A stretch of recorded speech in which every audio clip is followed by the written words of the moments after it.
Bom, você sabia que mais de 3 trilhões de reais estão em disputa entre o contribuinte e a União Federal? Agora imagine você ajudar seu cliente, que está cheio de situações desvantajosas, sem conseguir emitir certidão de regularidade fiscal, com débitos exorbitantes, encargos legais, juros e multa que ultrapassam 100, 200, 300 até 2.000%, além do crédito original. Então agora a gente tem uma nova ferramenta para apresentar para vocês, que é a questão da transação tributária.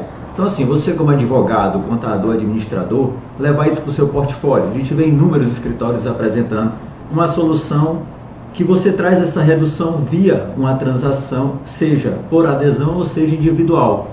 Nesse curso você vai aprender tudo isso. O curso se chama Entendendo a Transação Tributária, uma nova ferramenta para o seu escritório. A transação tributária é um instrumento que lhe permite essa resolução de conflitos de maneira consensual entre o fisco e os contribuintes, né? Já havia essa previsão no artigo 101 do Código Tributário Nacional. Só que não havia uma regulamentação ainda de forma efetiva. E isso aconteceu em 14 de abril de 2020, através da Lei 13.988. E ela estabeleceu vários parâmetros para aplicação no âmbito federal. Então, essa legislação, ela teve como os principais objetivos a redução do contencioso tributário, a regularização de débitos fiscais e o aumento da arrecadação. Para a administração tributária, ela representa uma ferramenta eficaz de gestão desses créditos fiscais. São débitos que nós veremos mais à frente que são classificados, tem uma ordem de classificação, débitos de classificação A, B, C e D. Então, para você evitar esse acúmulo de processos, tanto administrativo como o próprio contencioso judicial, essa legislação trouxe a oportunidade de o contribuinte regularizar. Claro que vai ter uma série de descontos, que é uma da crítica que nós tínhamos no governo anterior, que o ministro Paulo Guedes criticava demais. Ele dizia que quanto melhor for o contribuinte, ele deveria ter descontos, e tentou até trazer uma legislação que desse desconto maior para quem fosse mais regular, quem fosse um contribuinte mais eficaz, que pagasse suas contas mais em dia. Só que a gente tem que ver também a administração tributária, como ela funciona, quais são os gargalos que a gente tem, tanto no Poder Judiciário, quanto também até na cobrança administrativa. Não é fácil você cobrar, não é fácil para o contribuinte também arcar com todos esses custos, com todas essas adições que nós temos ao débito original. Sem falar de uma taxa de juros exorbitante. Nossa taxa de juros é tão alta que às vezes o débito em 3 anos ele está multiplicado por quase 3. Multa de mora é de 20%, 0,33 ao dia até um limite de 20%. Encargos legais, quando sai da Receita Federal para a Procuradoria, mais 20%. Então, se você fizer um parcelamento, uma renegociação, antes de ter uma ação judicial, pode reduzir ali pela metade para os 10%. Fora isso, nós temos a Selic, que são os juros básicos da economia, que de economias estáveis é um dos mais altos do mundo. Talvez a gente esteja perdendo hoje para a Ucrânia, para a Rússia, por causa do conflito da guerra da Ucrânia, e para os países que a gente fala que são os países africanos, né? Tirando esses, eu acredito que o nosso, principalmente na América do Sul, é o mais alto. Bom, voltando para o nosso curso, quais são os princípios fundamentais? Nós temos a boa-fé e a transparência, né? Que as partes envolvidas elas têm que atuar com honestidade e clareza. Então, essa boa-fé, essa transparência, nós veremos mais à frente, que até o poder público ele vai ter que lançar esses editais, e quando ele fizer também a transação de maneira individual, tem que ser publicada essas transações para que todos tenham conhecimento. Isonomia e capacidade contributiva, todos vão ser tratados da mesma maneira, com essas mesmas condições, de acordo com a sua capacidade contributiva, que já é um preceito constitucional tributário que vem lá da nossa Constituição Federal. Interesse público e eficiência administrativa, que essa celebração dessas transações elas têm que ser, assim como todas as áreas do direito administrativo e também do direito tributário, elas têm que preservar essa eficiência administrativa e o interesse público. Todo o trabalho da administração pública é visando o interesse maior. Bom, panorama legislativo. Então, nós falamos até no slide anterior que a transação ela já tinha essa descrição normativa no artigo 171 do Código Tributário Nacional, e que a Lei 13.988 de 2020 ela veio para regulamentar, né, estabelecer esses parâmetros. E essas principais alterações que trouxe, depois da 13.988, quando ela saiu em 14 de abril, veio uma outra para não é, digamos que modernizar, mas ela veio para alterar e apresentar os pontos falhos que a 1388 não havia trazido, a 14375 e a 14689, uma de 2022 e a outra de 2023, ou seja, 3 anos após, que ela ampliou os benefícios, né? Ela saiu de benefício de descontos, que eram de até 65%, para até 70%, no caso de micro, pequenas empresas. Nós temos que ver que não é porque é micro ou pequena empresa, na verdade todo o nosso arcabouço fiscal, nosso arcabouço normativo fiscal, ele prioriza, ele beneficia as pequenas e as microempresas. A gente vem desde do próprio regime fiscal, do regime do Simples Nacional, que ele foi criado para beneficiar essas empresas, trazer uma redução para que ela chegue em um momento do seu desenvolvimento econômico, dado esse subsídio. O Simples Nacional é um subsídio fiscal, então quando ela chega nesse momento que ela já consegue atacar o mercado em um grau de competitividade maior para brigar com as médias e as grandes empresas, então ela vai perdendo esse benefício, esse subsídio, para que ela possa disputar de uma maneira mais isonômica. Até uma análise crítica disso não é uma verdade real, porque às vezes as empresas elas estão ali no Simples Nacional, quando elas atingem um faturamento 3 milhões e 600, principalmente quem trabalha no comércio, ela entra numa carga fiscal tão grande que muitas delas não passam do segundo ou terceiro ano de sobrevivência. Chegaram a 3 milhões e 600, mudou para um regime de ICMS de débito e crédito, que isso é bom a gente apresentar em um curso posterior, ela não tem mais viabilidade econômica, porque o ganho dela não estava na margem do produto, porque a margem do produto estava consumido com as grandes empresas. O ganho dela, na verdade, era no benefício fiscal. Por isso que tem muitas grandes empresas também que vão atrás desse benefício fiscal. Nós também temos uma extensão do prazo de pagamento. A Lei 14.375 e a 14.689, ela vem trazendo prazos de pagamentos mais elásticos, de até 120 meses. Utilização de precatórios, que também é uma evolução. Você utilizar precatórios próprios ou de terceiros para amortizar ou liquidar esses débitos na transação. Isso tem que ser feito via transação, seja ela numa modalidade de adesão, que a gente vai ver à frente, ou então na modalidade individual. E também temos a portaria da Receita Federal, a 247, que ela traz diretrizes para implantar no âmbito da Receita Federal. Também é importante ressaltar aqui, nós temos portarias regulamentadoras, tanto da Receita quanto da Procuradoria. Elas vão apresentar situações diferenciadas para que seja feita a transação individual, até mesmo a transação via adesão. Saiu mais ou menos há 2 semanas atrás, por volta do dia 4 de novembro, a edital PGDAU, número 6 e o número 7. O número 6 até 45 milhões, acho que em débito, e o número 7 para pequenas e microempresas, para elas fazerem essa transação. Não saiu até o momento, de acordo com o meu conhecimento, na Receita Federal. Então esse edital tem regras claras, específicas, porque é da competência do ente arrecadador apresentar essas regulamentações de qual seria o grau de recuperação do crédito e quais as empresas poderiam fazer essa adesão. Então, a gente também tem outras normas que trazem a questão da transação, tem no próprio Código de Processo Civil, na Lei 11.101, que fala sobre a recuperação judicial, que ela leva à extinção dos processos com resolução do mérito. Quando você faz uma transação no processo de falência, ou que esses débitos estejam incluídos na recuperação, elas proporcionam a essas empresas que têm uma dificuldade financeira gigante, uma alternativa viável para regularizar seus débitos, tanto fiscais e depois os débitos que têm os seus impactos civis, né? Então, assim, em suma, o panorama legislativo aqui no Brasil ele evoluiu significativamente nos últimos anos, com essa regulamentação da 13.988, com a 14.375 e as portarias, principalmente a portaria da Receita Federal, a 247 de 2022. Tá? Bom, modalidade de transação, a gente até antecipou. Nós temos a modalidade por adesão, que essa que é feita por adesão, são lançados os editais, tá? Volte aqui na câmera para mim. Então, assim, eu tenho duas modalidades, por adesão e tenho a individual. No lançamento que eu tenho por adesão, são feitos os editais, o edital vem dizendo quais são os débitos que podem ser inscritos, muitos deles às vezes não levam os débitos que seriam de contribuições sociais, outros sim, outros você pode levar débito de FGTS, outros não. Então depende do ente arrecadador. A Procuradoria da Fazenda Nacional, ela apresenta, diz quais as datas que você tem, o período que você tem de fazer aquela adesão. Geralmente é do período X até o período Y, até as 23 horas e 59 minutos. Então você tem aquele momento de fazer aquela opção.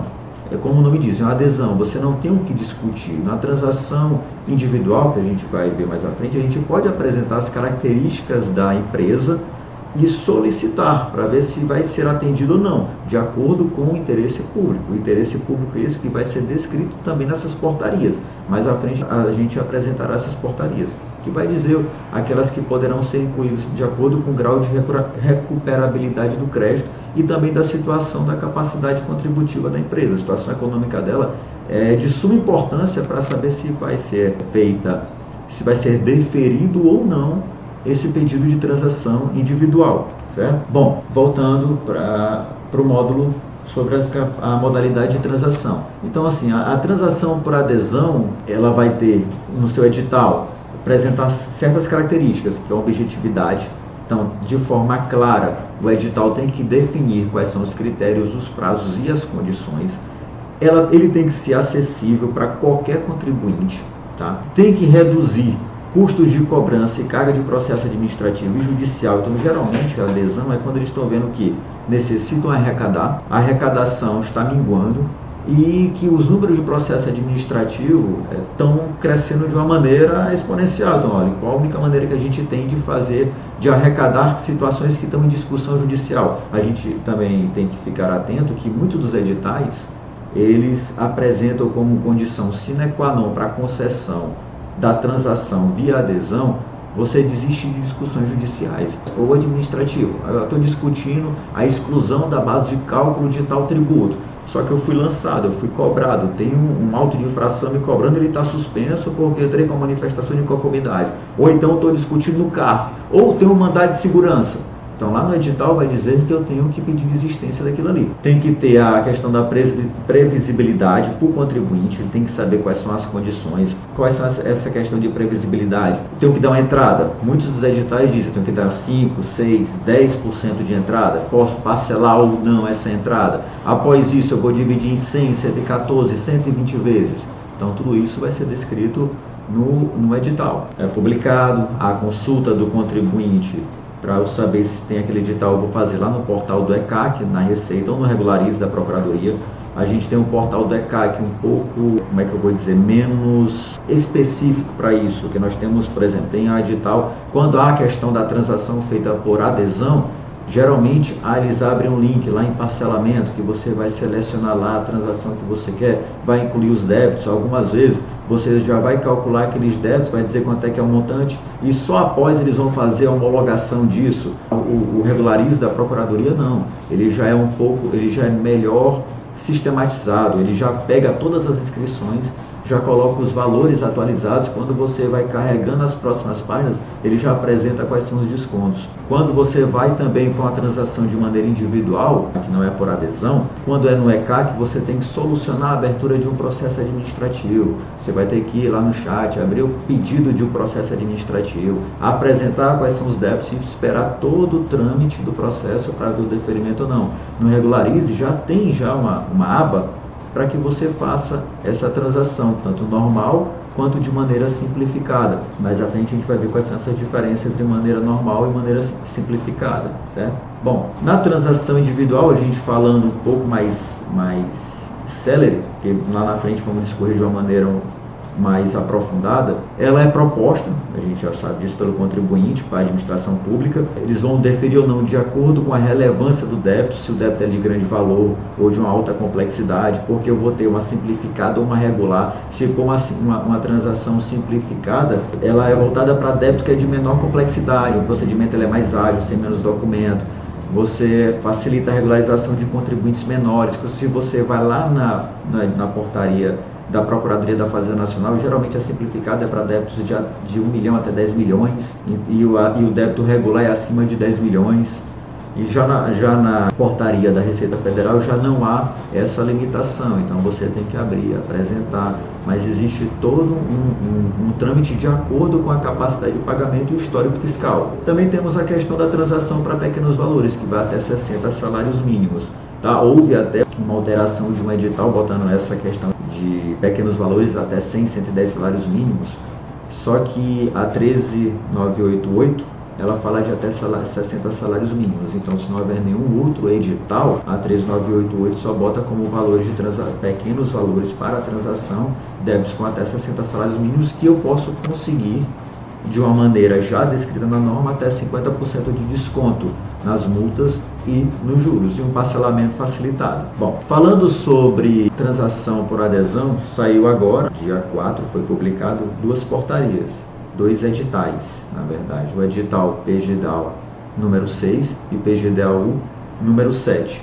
O número 6, ele traz a questão dessas cobranças, que não é para pequenas e médias empresas, na verdade, são para cobranças de dívidas até 45 milhões, inscritas até 1º de agosto de 2024, e que a gente tem desconto significativo. Nós podemos ver, cobrança da dívida ativa, entrada de 6%, consolidada em até 6 parcelas, e o restante em 114 parcelas com redução de até 65%. Esse desconto, essa redução, ela depende do grau de recuperabilidade da dívida, tá? E também da capacidade contributiva da empresa. Então, assim, aí não é uma regra para todas, toda empresa vai conseguir 65% de redução? Não. É feito esse cálculo, mais à frente a gente vai ver como é feito o cálculo, e dependendo da sua capacidade, você vai ter um desconto maior ou menor. Quem é o público? Pessoa física, microempresa, pequena empresa, organização civil, instituição de ensino, tá? Dívidas antigas e de difícil recuperação, tá? Essas aqui a gente já tem 6% de entrada em 12 parcelas, redução de até 70% para microempresa, instituições de ensinos e afins. Claro que que são essas dívidas antigas, com mais de 15 anos? Devedores falidos, liquidados, com situação cadastral baixa ou inapta, ou seja, lá na transação individual também isso já está descrito na 13988.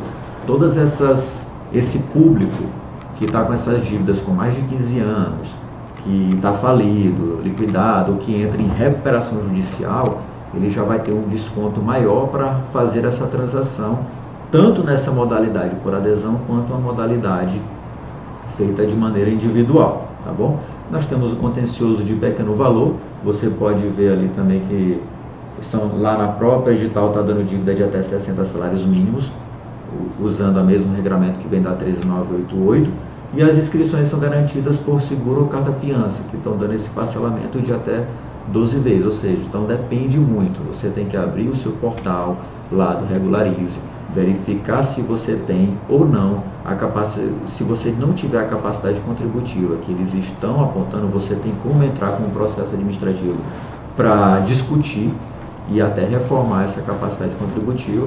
Já o grau de recuperabilidade, nem tanto, mas há sim um procedimento para que você inscreva ou não essa dívida em um desconto maior, caso o desconto que você verificou lá não satisfaça as condições que sua empresa necessita. Bom, nós temos limitações aí para essa adesão, né? Cobrança da dívida ativa da União, são inscrições feitas até 1º de agosto, dívida consolidada de até 45 milhões e tem uma entrada mínima de 6%. Já a dívida antiga, são as dívidas com mais de 15 anos sem garantia ou suspensão. A dívida está em execução fiscal, está parado ou não, está prosseguindo, está em fase de apresentar os embargos de execução, uma exceção à pré-executividade, não sei, porque assim já a dívida é muito antiga, às vezes tem processos que ficam parados há tempo. É bom a gente analisar e ver também se não houve uma prescrição. Às vezes você entrar em um pedido, em uma espécie de transação por adesão, veja lá que na própria lei já diz que você tem que desistir de todos os processos. Ou seja, se você entrou com embargos à execução, lá os embargos do devedor, entrou com uma exceção de pré-executividade, você vai, de acordo com a lei, de acordo com o edital, você vai ter que pedir desistência. Então vale a pena você sentar com o seu departamento fiscal e avaliar se houve ou não uma prescrição. Existem várias modalidades. Houve uma prescrição intercorrente ali no seu processo, ou já são débitos que já estavam mesmo prescritos de maneira originária e mesmo assim foi feita essa execução. É bom você analisar e ver se o caso trará benefício ou não você entrar nessa modalidade do edital PGDAU número 6. Lembrando que cada modalidade de transação tem características próprias. Teve editais anteriores que os benefícios de desconto e as entradas foram mais facilitadas. Então, se você rompe ou é cancelado um edital desse que você transacionou, você vai passar 2 anos de acordo com a Lei 13.988 sem poder entrar em outro edital. Então, vale a pena? Claro que se eu entro nesse edital e eu estou pagando as parcelas de maneira mensal, de maneira contundente, eficaz, não estou atrasando, não entrei num cancelamento ou numa exclusão por falta de pagamento, eu posso migrar de um edital para outro. E, saiu um edital melhor, eu posso migrar desse para edital número 10, que me deu descontos maiores, me deu uma entrada mais facilitada, uma redução final bem melhor. Eu posso fazer essa migração, mas se eu romper ou se eu for cancelado por algum descumprimento meu, aí eu já vou passar 2 anos sem poder entrar em outra modalidade de transação por adesão, ou até mesmo a transação individual. Bom, procedimento para a transação individual. A gente vai dar uma pausa agora e a gente volta no próximo bloco para tratar somente dessa modalidade.